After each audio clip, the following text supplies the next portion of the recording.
Welcome to the Scrum.org Community Podcast, a podcast from the home of Scrum. In this podcast, we feature professional Scrum trainers and other Scrum practitioners sharing their stories and experiences to help learn from the experience of others. We hope you enjoy this episode. Hello and welcome to the Scrum.org Community Podcast. I'm your host, Dave West, CEO here at Scrum.org. And I'm really excited because I'm talking to somebody on the other side of the world, which still, I guess because I'm old, I think is amazing. So I'm having a conversation with Ferzeen Anis, who's in Melbourne, Australia, on the other side of the world. Welcome to the podcast, Ferzeen. Thank you very much, Dave. It's my pleasure to be here communicating to someone on the other side of the world, as you say. I also want to say hello to maybe some members of the PST community who might be listening. And they actually possibly call me Fez as well. So if you want to call me Fez, you're very welcome to. Fez, that sounds amazing. So thank you for coming. Thank you for spending these 15 or so minutes with us today talking about this. The place to begin really is to introduce yourself to our listeners, and not only introduce yourself, but also share a little bit of valuable stuff, but also a fun fact. Tell them a little bit of fun fact, just so that they get to know who you are. I think maybe the fun fact starts way back when I was little. I come from a family of teachers. My mum's a teacher, my aunts are teachers. We're all academics. And so I grew up knowing that the one thing I never wanted to do in my life was to be some sort of teacher or trainer. So that's worked out wonderfully well for me. Would you like me to share a bit more about what brought me to professional Scrum training specifically? Oh no, let's go there. I was just wondering. So your parents must be proud right now. They're like, finally she's realized what a fabulous profession this really is, and you get to teach something that's probably more interesting than reading, writing, and arithmetic. You get to teach professional Scrum. Yeah, I still actually remember the first time when I finally made it and became a PST. I called up my mum and dad and I told them, and mum was in particular so proud, even though she had very little comprehension of what I was talking about. But my parents are very proud of sharing that I am one of only 300 plus PSTs in the world. They make sure that this is announced at most family gatherings. So it definitely makes me very proud. Well, that's good. That's good. I'm glad your parents. Yes, it's good to make your parents proud. So let's launch into it. Your journey. I mean, you're here now, a PST, teaching a lot of our classes actually. How did you get from, how did you get there? Where was your journey? Tell me a little bit about your journey to this position. So from not teaching, I went into professionally, I wanted to be an architect. So that also worked out wonderfully for me because I ended up changing countries. So I grew up in Bangladesh and I moved to Melbourne, Australia with my family about 12 years ago now, maybe 13 years nearly.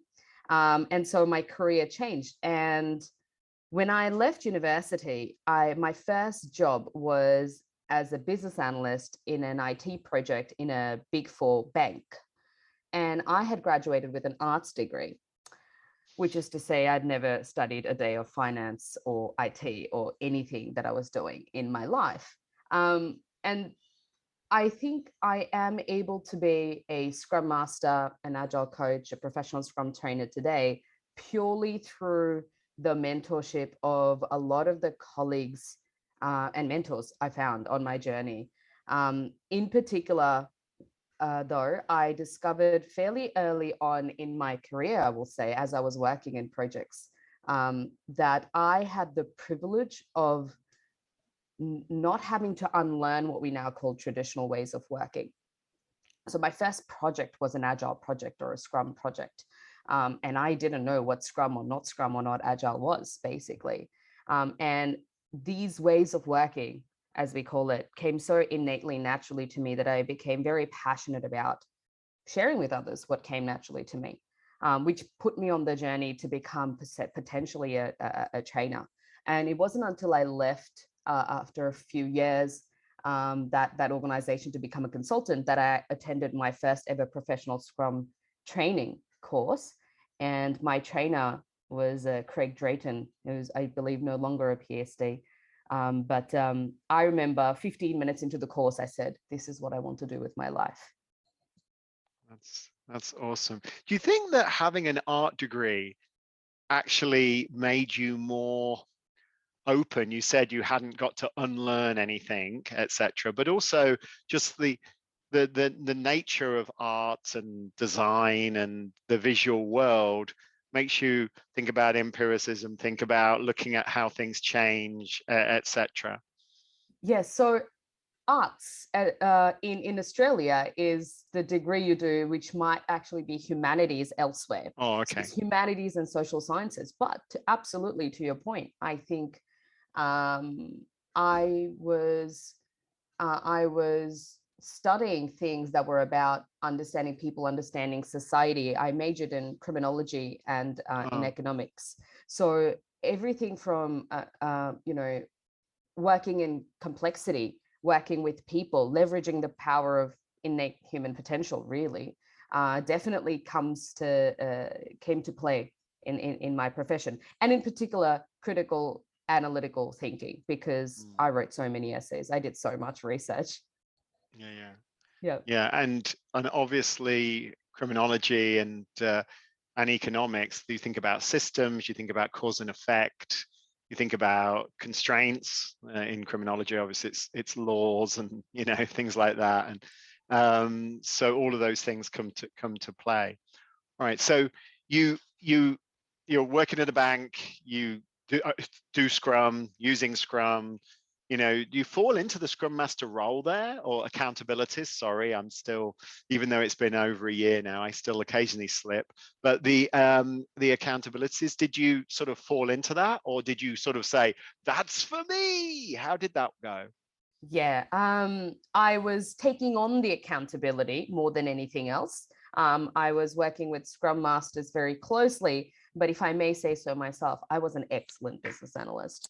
But I think I held the developer accountability essentially really well. So for me, as I mentioned, didn't come from a technology or finance background, and so I was writing my requirements, essentially understanding that the only people who would read my requirements or need to understand my requirements, so to speak, are programmers or testers, so to speak.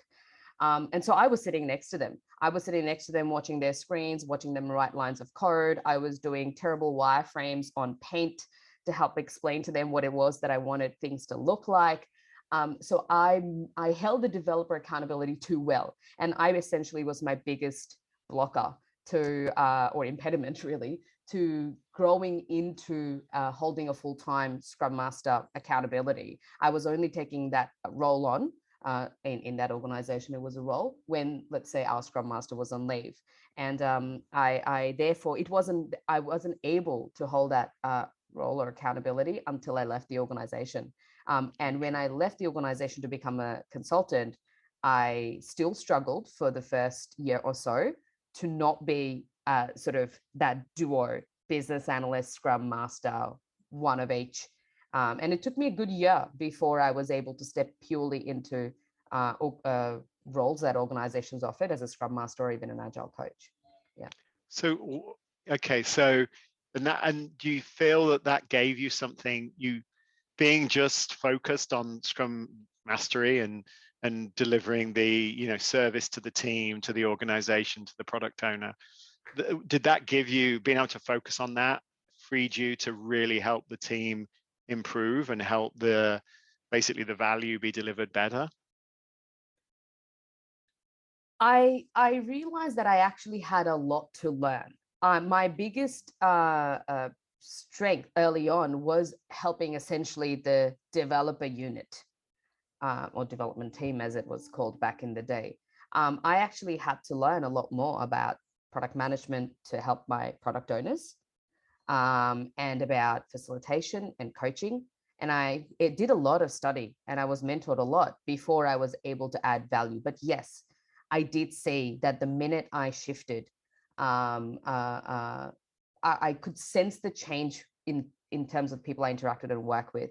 I'm grateful to say that even though I changed projects or teams and organizations fairly frequently, which is the life and times of consultant, I have always managed to have at least one person keep in touch, which I've only discovered recently, that I now have 20 plus people who I semi-regularly keep in touch with, and all of them mention the impact Scrum or Scrum Mastery has had on their lives. So tell me a little bit, I'd love to sort of lean into that. So how did it affect your life? I mean, you didn't see the old way. We've talked on this series, we talked to a bunch of people that were building it using traditional approach, and it was horrible, and life was Gantt charts and status meetings and, red, green, blue, red, green, yellow, I guess, or amber, depending on your country. It was horrible. And then they found Scrum, and it was like, oh, it's like this moment, this thing came from the mountain, and they were like, whoa, that's awesome. And they're like, you didn't have that. So tell me how Scrum, as you lent into the Scrum Master role, really changed your life. Let's, and the people you worked with. Scrum gives me a sense of control and also continuous improvement, which is interesting. So I'm a student, I'm an academic at heart, I'm a learner, and Scrum challenges me to learn continuously. I feel like there's always room for improvement. I feel like I can challenge myself and challenge others to do the same. So it keeps things exciting. But the boundaries within which to create that Scrum provides, it really allows me to create without feeling like I'm running Chaos Monkey in my mind. It really gives me a sense of control. And I think I mentioned this when I'm teaching courses so much, that we are trying to find predictability in an essentially unpredictable environment. And Scrum is an excellent tool to do that for me. I run my personal life in sprints. I run my personal life with my partner in sprints. We started dating in sprints. I don't know if this is too much information, but that's exactly that's what we did. I'm sure there's only one product owner, and I don't think I think it's probably you. I'm just saying that. Bingo. Yeah, exactly. Now, it's really interesting that you talked about, sort of like having some level of control. That also resonates really strongly with me. Even though I sort of hide behind being a little bit more on the creative and bouncy sort of side, I find that really horrible, and I need structure. And Scrum gives me that without too much structure, which is really, really good. So how did you went to that first class, and you were like, oh, I want to be this person. I want to be at the front, not at the back or in the middle, wherever you were. How did you then become a PST? Yeah.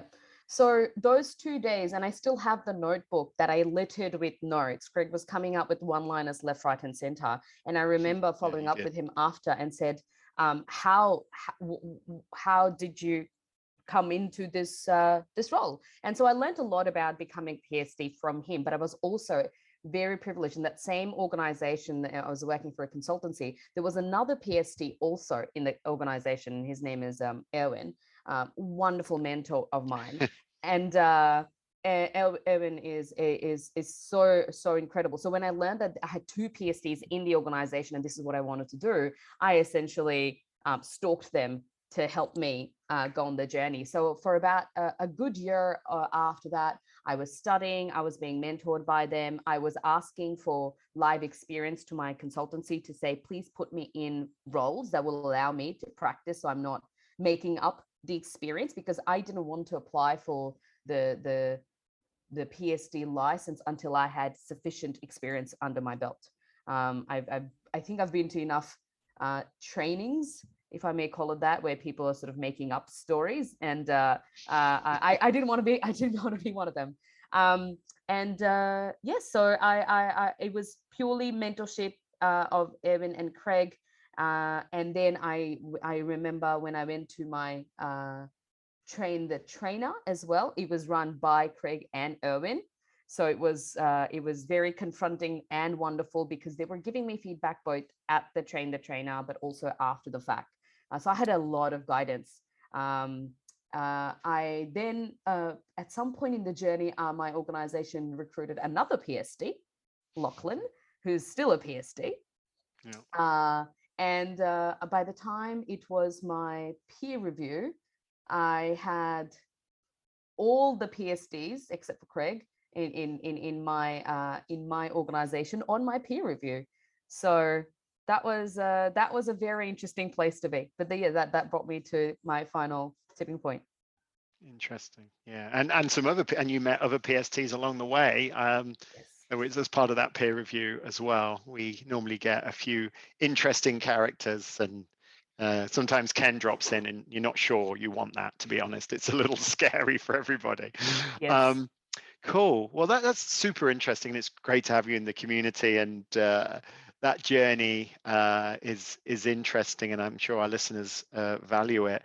And it's always good to see liberal arts, that different sort of set of experience, that diversity. And it's great that you're not a software engineer, actually, because there's a lot of those as well. And it's great to have that balance. The last thing, which is something I asked everybody that I've done these interviews with, or these discussions with, these podcasts with, the last thing is about professional Scrum. And I'd love you to leave for our listeners what professional Scrum means to you.